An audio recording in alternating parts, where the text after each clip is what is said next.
Hello, in this video I want to show you how to clean storage on XIAOMI Redmi Note 9 Pro. First you need to open the security app on your phone. You can find this option, apps on your phone, and open this app and then find the options of cleaner. Wait. And then click on the clean app, and this is all. Or you can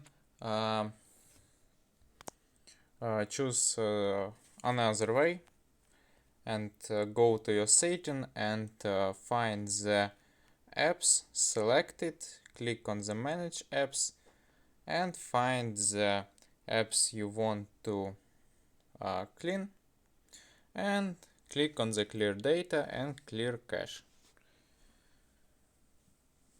This is another way, and I recommend the security program for this, and that's all. Goodbye.